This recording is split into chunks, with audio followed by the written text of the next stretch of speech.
इस वीडियो में मैं आपको 5 खुश्क मेवाजात के बारे में बताऊंगा जो आपके दिल और सेहत दोनों के लिए बेहतरीन है।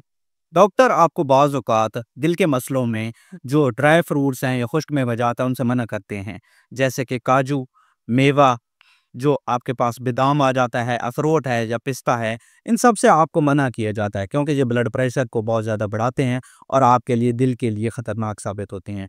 तो कौन से ड्राई फ्रूट्स जो आपके पास खुश्क मेवाजात हैं जो आपके दिल के लिए भी अच्छे हैं और आपकी सेहत के लिए भी अच्छे हैं और आपके जो ब्लड प्रेशर है उसको ठीक रखते हैं। तो सबसे पहले हमारे पास किशमिश आ जाता है जो कि आपके लिए कब्ज़ में बहुत अच्छा होता है और आपके ब्लड प्रेशर को ठीक रखता है और आपको दिल की बीमारियों से बचाता है।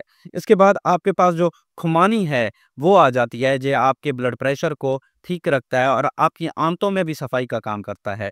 तीसरे नंबर पे आपके पास जो आ जाती है मखाना आ जाता है। मखाना क्या करता है, ये आपकी जो ब्लड प्रेशर है उसको बहुत ज़्यादा मेंटेन करता है, आपके जिगर में जो जरासीम हैं उसको ख़त्म करता है और आपकी फुल सेहत को जो है वो बहुत ज़्यादा बेहतरीन कर देता है। इसके बाद आपके पास चौथे नंबर पे खजूर आ जाती हैं। खजूर क्या करती हैं, आपको एनर्जी देती हैं और आपके ब्लड प्रेशर को मेंटेन रखती हैं। लेकिन अगर आपको शुगर है तो आपको इसकी मिकदार जो है वो कम करनी पड़ेगी और इसको बहुत ज़्यादा नहीं खाना। ये आपके जिगर को भी बहुत ज़्यादा बेहतरीन रखता है और आपके गुर्दों के लिए भी बहुत ज़्यादा मुफीद होता है। 5वें नंबर पे आपके पास जो आ जाता है वो अंजीर है। अंजीर